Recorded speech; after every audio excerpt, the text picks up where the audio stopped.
The opinions expressed in the following program are not necessarily those of Eastlink TV, its sponsors, or partners. Hi, I'm Gloria McCluskey. You're watching Destination Dartmouth. My destination today is down here in the beautiful Dartmouth waterfront, and my guest is Dartmouth's own master chef, Andy Hay.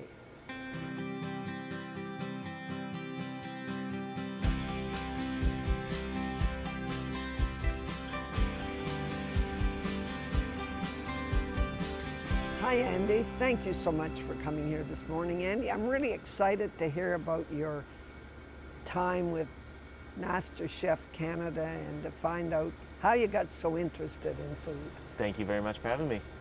So how'd you get so interested in food, Andy? Oh, it's a long story. So I grew up in a Newfie household. My mom came from Newfoundland to become a nurse here, and they had obviously my sister and I, and we always ate pretty well.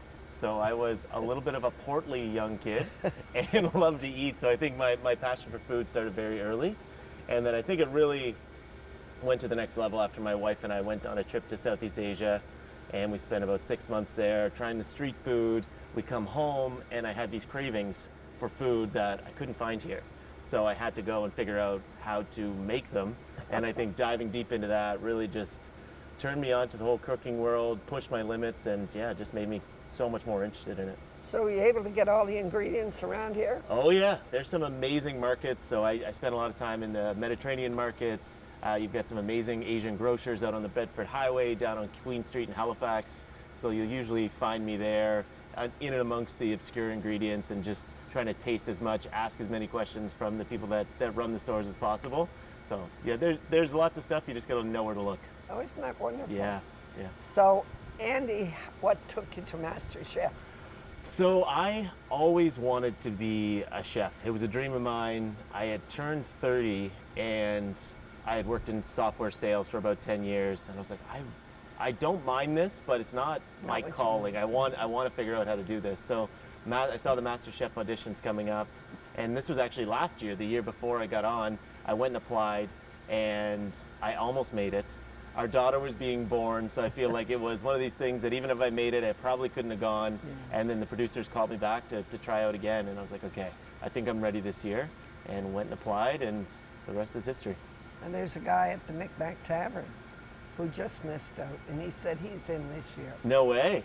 Yeah. The auditions are coming up very soon. He said he doesn't have to apply again because they told him this year. He's in. It'll be interesting. The competition's stiff. He waits on tables out there. That's it. Well, he sees food every day. Yeah, but he does, I think he does something from his home too. I'm sure, very cool. So Andy, you got the word that you're in. Yes. Were you nervous? Yeah, terrified. That's what actually fueled me through the whole experience, was basically fear of embarrassment. But I got the word that I was in. I knew that I had a good chance because I felt really good at the auditions. I told my wife, I was like, they're gonna want representation from across the whole country. Right. And I felt I did really well in the audition out here. And I was like, I think I have a good chance to make it to at least the next step in Toronto. What do you have to do for the audition? So for the audition in Halifax, you have to plate a dish at room temperature. You have 3 minutes. You have to go in there and you have to have everything prepared. You have 3 minutes to prepare. My hands are shaking trying to plate the dish, but it's intense. That's a big part of it, but I think what you realize too is it is a TV show. So you have to be able to speak on camera, you have to be able to answer questions, you have to be able to think on your feet. So it's that 3-minute plating. You have to explain to the chef kind of your concept of your dish, and then it's probably an hour and a half on camera interview talking about your passion for food, what brought you here, what your goals are. And I think that is a really huge part of it, because at the end of the day, it's a TV show. Yeah, so what dish did you prepare? So I did, for that audition, I did my take on, or created a dish called Surf and Earth. So it was butter poached lobster with mushrooms that were in season. I had some curry sauce, some curry dirt, and some orange fennel. So it was pretty fancy. And also the day of, I found edible flowers that were little violets, which is my daughter's name, of course. So I added those on just to add to the story. Nice? Yeah. Isn't that nice? So you went from Halifax to To Big Bad Toronto. Big bad. And how many were there to begin? I watch this show all the time. Yeah, it's wonderful. So there was across Canada, thousands applied, and then they picked from that the top 21. So we all went to, it was outside of Toronto, it was in Mississauga, and on over one weekend, they narrowed it down from 21 to 12. And that's when the competition began. It's still the auditions from the top 21, and then the competition kicked off at the top 12. How many applied from here when you applied? I would say, I don't know how many applied, but at the audition there was probably about 50 people there to do the in-person auditions. Yeah. Oh, isn't that something? Yeah, it's amazing. So then you were down to 12. It's only 12 of us, yeah. Yeah. So how soon did you have to start preparing food? Right away? So you go, you do the on-camera auditions where they go from 12 to 21. That's intense. And I was lucky enough to get an instant apron and got straight into the top 21. Whose apron did you get? So they just give me the white it, apron with my name on it, so that was pretty cool. And then it's right away. It's basically, you get 1 day of film break, and then you're right into it. So I'm feeling great. I'm feeling confident. I can't believe I made it into the top 12. Was your wife nervous? Yeah. Oh yeah, big time. But we can't talk. You're totally sequestered. 100% no. So I got to call home. For the whole time? We could call once a week for 10 minutes. So no phone, no internet, no TV, no newspapers. You are in this bubble. The pressure is constantly turned up. It's intense. It was. You start going loopy throughout the whole thing. But I would talk to her, and you're monitored when you're on the phone. So I couldn't tell her, being like, "Oh, Jess, you won't believe it. I made the top 12." No, We're trying to talk in code. Just but family stuff. Yeah, exactly. But she had just gone back to work after mat leave. Our daughter was 13 months. So there was a lot of catching up of like what's going on with her. A lot to talk about. So what was the first thing you had to make? So after the auditions, top 12, we go in and it's a mystery box challenge. Yeah, so it's you lift up, you don't know what you're gonna have to do, and I lift it up, and like I have so much stage fright going in there. You don't know what to do. I'm terrified, and you lift up the wooden box, and coffee beans just go everywhere. So I was like, okay, my mind's going, being like, okay, I can do like coffee crusted steak or pork or something along those lines. I was like, okay, I got it. And then they're like, next step, push across the coffee beans, and you learn if you have to do a savory dish or a sweet dish. Savory I'm okay with. I have sweet. I don't know how to bake. I'm terrified. And it was the scariest moment of the entire show. So could you pick one or the other? No, it was picked for you, and I had sweet, so I had to make a dessert without, honestly, at this point, I really didn't know how to bake at all. So I was just thrown into it. The good thing with mystery boxes is you can't go home, and thank goodness, because I would have definitely got home. It was so bad they didn't even show it on TV. I feel like they edited it all out just to save face. Just hold that thought, Andy. We have to take a break. Okay, sounds good. You're watching Destination Dartmouth. My guest is Andy Hay, Dartmouth's own master chef. Be right back.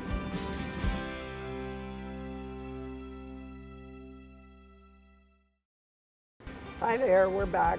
Destination Dartmouth, interviewing Dartmouth's own master chef, Andy Hay. Andy, how many dishes did you have to do before you got to the finals? Oh my, I would say a dozen-ish. I was lucky. I had a bit of an armchair. They called me a bit of an armchair contestant. I was on a lot of really good team challenges, so our teams would win, and I'd get to go up to the balcony. So I cooked less than most people, but I would say probably close to a dozen, fueled totally by fear. Was everyone, were you anxious at everyone? Yeah. Did you ever get one that you really felt comfortable about? It took me a while. I think when I got there, I tried to do food that wasn't in my comfort zone and was thinking I was someone else or trying to do something that I wasn't. And then it was probably, by the time I got to the top 8, top 7, I started feeling really comfortable. And there was a dish that was for a mystery box for the corner gas people, and it was like a diner. It was an upscale take on diner food, and I did a Thai burger with a duck egg and tempura vegetables, and I won that one. And that was the moment I was like, okay, this is the type of food that I love to cook. Yeah. Just cook that. Don't overthink anything. So that was a big moment for me. Isn't that great? Yeah. So Andy, there are 3 judges? 3 judges. Did you have a favorite? They're all very different. There was, like, Chef Michael is such a gentleman. He is incredible and just so kind to us. I think as far as a favorite, Chef Claudio is still very much in the game. He's got a restaurant that he just launched. Oh. He's on the line. I think that he sees us and recognizes the opportunity that we're given. So he was someone that I always really wanted to impress the most. Alvin's amazing, Chef Alvin's amazing, but I'd say my favorite would probably be Chef Claudio. Oh, good, good. I get a kick out of them, you know, when they're going, Food on their face. Yeah. and you don't know what they're going to say. You know, you really don't. So I remember one of the times when, and by the way, I think you won. Yeah. I watched it, Yeah. and I really thought you won. But there was one time when she had a choice and she picked pastry for you Yeah. because she knew you weren't very good at pastry. That's it. Yeah. It was funny because I think early on in the competition, I came in with a bang. I got the instant apron. People were like, "Oh, he's a threat," and then they saw me stumble a little bit. So I think that they thought that I was overrated. Yeah. But then towards the end, I started kind of coming back and like really working hard. And I think Becky finally saw me as a threat. It took her a while. She did. And then she saw me there, and she gave me Mary Berg's basket, season 3's winner, who was all about the pastry. So she gave me that one. I know. And I thought that was it. I thought I was done, but pulled it out. So what'd you have to make in that? I can't remember. So on that one, I made a kind of a savory tart. So it was in the basket. There was all sorts of stuff. I knew I could do a tart shell, and there was goat cheese, there was sour cream, there was whipped cream, there was bacon, there was bourbon, there was peaches, there was corn, and I just cooked the way I actually cook at home. It was actually a ton of fun. Is I just said, I'm gonna make this happen. If it works, it works. If it doesn't, it doesn't.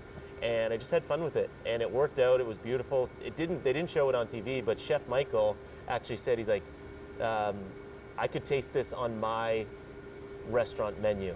He said he might put this on his own menu, and it didn't go on there, but that was Did he really? Yeah, that was a major compliment. So was that near the end? That was to get into the top. It was in the top 5, Yeah. but they were eliminating 2 people, so I got into the top 3 with that dish, which was really, really amazing. And I think that Becky realized, like, oh wow, he's a real Yeah, competitor. so- And I think more important than that is I realized, okay, I can bake, I can do it, I deserve to So be in the top 3. bring it on. Bring it on, baby. I'm ready. Yeah. So the last night I watched that, we Yeah. had to do 3 dishes, was it? 3 dishes, yeah. And hers was all apple. That was her based, storyline. Yeah, it was all apple. and she burned the first one. I watched that and I thought, good. Yeah. But then she came through. Yes. Yeah. And but there's no shame in being second in Canada. No, and I was very proud of that. Yeah, so you came home feeling pretty good. Yeah. Yeah, well, I mean, it was a whole dream come true. She got $100,000, so didn't she? Do you get any? Got nothing. I took my knife These that I cooked with in the final. These contests are weird. Yeah. I know my daughter, who's a published author, she was in one, and the first prize was a car, and the second prize was nothing. Yeah. She came second. Yeah. Yeah, same thing. Same thing. I took my knife from the finale, but that was did it. you? Yeah, that was it. Kept your apron. No, they don't even let you keep your apron. Nothing. It's crazy. We thought we could get the apron, but they're like, there's high security around those aprons. But your apron has your name on I it, know. so they have to wait for another Andy. I guess so. I don't know. I don't know. So first when you get in there and you're running all over the place, is a big place to pick up the food?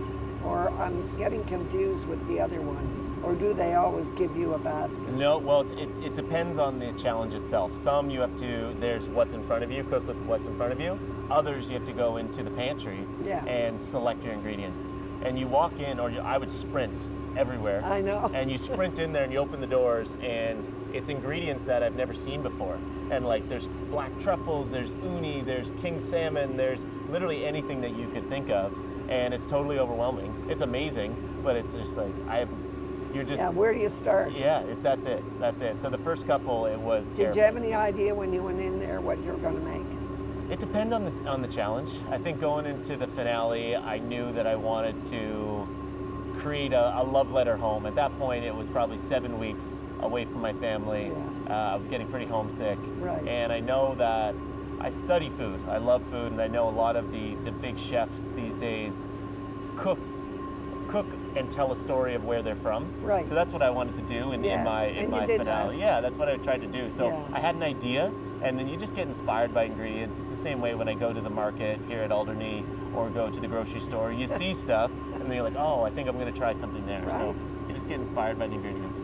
I suppose you try something new quite often. Yeah. Oh yeah, that's the fun of cooking. Yeah. Is your wife learning? She's a good cook. She was a really good baker. Is she? But now I feel like I fell in love with baking. Oh, So did you? she lets me do most of the cooking. Oh, good. And I'm hard on her You with ma- cooking. I'm just a perfectionist when it comes to Do you food. make breads? I do make it. Oh. Yeah, a little bit. I'm not by any means a perfectionist with bread. My mom is a great baker of bread. Okay, we're wrapping up again for another break, Andy. And when we come back, we're going to talk about what you're doing now. Let's do it. Thank you. You're watching Destination Dartmouth, and my guest is Dartmouth's own master chef, Andy Hay. We'll be right back.